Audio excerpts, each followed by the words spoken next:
اهلا بكم في حلقة استثنائية جدا وخاصة جدا عشان في عمل قوي هيتم عرضه بكرة على منصة نتفليكس العالمية اسمه ما وراء الطبيعة. خلينا نعرف معلومات مهمة جدا قبل عرض المسلسل في الكاب.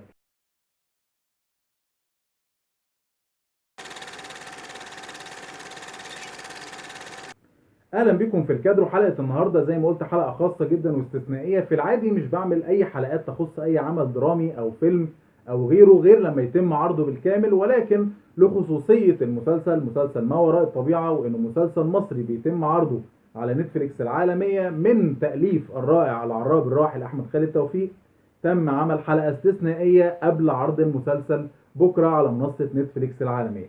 سلسلة ما وراء الطبيعة هي سلسلة مقتبسة، أو مسلسل ما وراء الطبيعة مقتبس من سلسلة روايات عددها 81 رواية تم تأليفهم من العراب أحمد خالد توفيق من سنة 1993 لحد 2014. بتدور أحداث مسلسل ما وراء الطبيعة على نفس المنوال اللي موجود في روايات دكتور أحمد خالد توفيق عن دكتور رفعت إسماعيل، أخصائي أمراض الدم المتقاعد الكئيب الفوضوي، واللي بيحاول يثبت لنفسه إن مفيش حاجة اسمها ما وراء الطبيعة أو ظواهر غريبة ما وراء الطبيعة، وبيحاول يكشف غموض أي ظواهر بيمر بيها، وكمان بيعاني من حاجة نفسية إنه مش قادر يعني يقول أو يعبر عن مشاعر الحب الخاصة بيه لزميلته ماجي. في الحقيقة من أول ما عرفت إن هيتم تصوير المسلسل بدأت أتابع مجموعة من روايات دكتور أحمد خالد توفيق أو روايات سلسلة ما وراء الطبيعة. طبعا ما قدرتش أتابع كل الروايات، وأعترف إن أنا ما كنتش متابع السلسلة دي تحديدا، كنت متابع سلسلة رجل المستحيل لدار النشر العربية الحديثة. ولكن ما إن تم الإعلان عن تصوير مسلسل ما وراء الطبيعة بدأت أتابع أعداد من الروايات، وهي على قدر عالي جدا من التشويق ومن الغموض. وطبعا اسلوب دكتور احمد خالد توفيق طاغي جدا على كل جزئيه وكل تفصيله على مستوى الروايات. يمكن من النقط الناجحه جدا على فكره او على روايات ما وراء الطبيعه ان تخطى عدد النسخ بتاعتها 15 مليون نسخه طباعه على مستوى العالم العربي، ويمكن ده اللي لفت الانظار ليها بشكل كبير. المسلسل مكون من 6 حلقات بيعالجها دراميا وبيخرجها الرائع المخرج عمرو سلامة. وبصراحة عمرو سلامة أنا مشفق عليه على مستوى المعالجة الدرامية، لأن هي اختبار قوي جدا واختبار ملزم أو اختبار تقيل ليه عن طريق إلزامه مع دكتور أحمد خالد توفيق قبل وفاته في 2018، وإنه وعده بشكل شخصي إنه هيتم تحويل سلسلة ما وراء الطبيعة إلى عمل درامي تلفزيوني الناس تتابعه.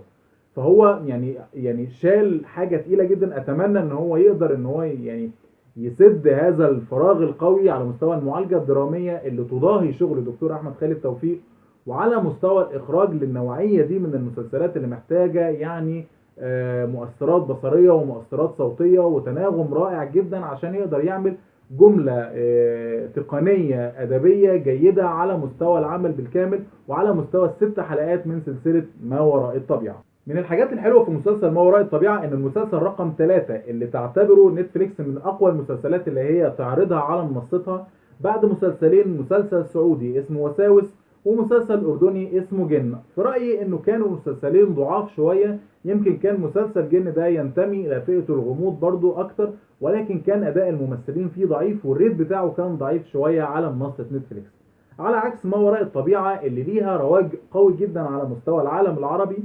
وده اللي لفت الانظار ليها وشجع منصه نتفليكس العالميه ان هي تعرضه على منصتها ويكون في موسم اول من 6 حلقات. واتمنى ان يكون في مواسم تانية، واتمنى ان السلسله كلها او ال 81 روايه او قصه يتم تحويلهم على مستوى او على المستوى الدرامي ويتم عرضهم للناس، لان فعلا فيهم كتير جدا من الحبكات الدراميه القويه ومن الاحداث او الظواهر المشوقه جدا، واللي فيها نوع من انواع الاصاله او التفرد اللي كان بينفرد بيها دايما العراب دكتور احمد خالد توفيق.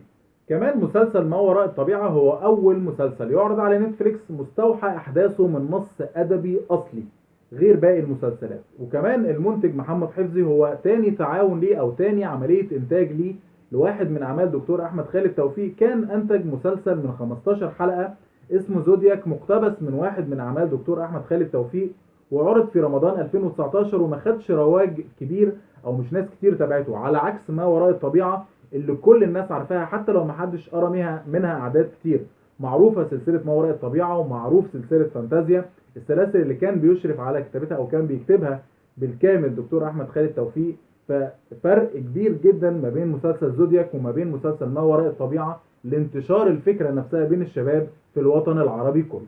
بطل المسلسل احمد امين، انا بالنسبه لي احمد امين هو كوميديان بحت، يعني هو طبعا هو ممثل شاطر ان هو يدخل دور زي ده، ولكن حتى الان كل اللي الناس متعلقه بتفكيرها فيه يعني مع احمد امين هو الكوميديا او برنامج البلاتو او مسلسل الوصيه او كل الحاجات الكوميديه. حتى الاعلانات التوعويه اللي كان بيطلع فيها في التلفزيون فيها طابع كوميدي باين جدا وواضح بشكل كبير. حتى في تغطيته لبعض المهرجانات السينمائيه برضه بيتكلم بشكل كوميدي. ففكرة ان هو ينتقل الى الجانب الاخر او الجانب المظلم من الدراما، ان انت تقنع الناس بحاجة غير طبيعية بتحصل او بظواهر خارقة بتحصل وتحاول تثبت لنفسك العكس، الموضوع ده هيكون صعب شوية واتمنى ان هو ينجح فيه.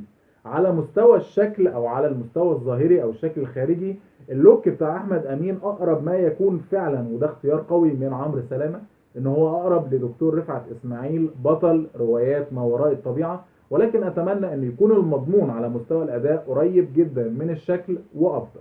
المسلسل بكرة هيتم عرضه في 190 دولة على مستوى العالم ب 32 ترجمة، وده انتشار قوي جدا. اتمنى ان هو يعني يوصل لمرحلة عالية من التفاعل مع الناس وينعكس على نجاح العمل وينعكس على امكانية انتاج اجزاء تانية من سلسلة ما وراء الطبيعة.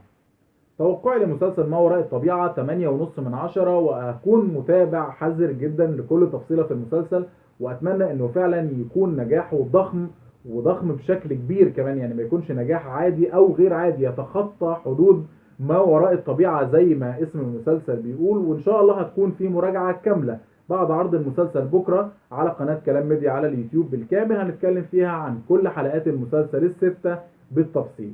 ولهنا خلصت الحلقة بتاعتنا، استنوني في حلقة مراجعة قوية جدا لمسلسل ما وراء الطبيعة في الكاد.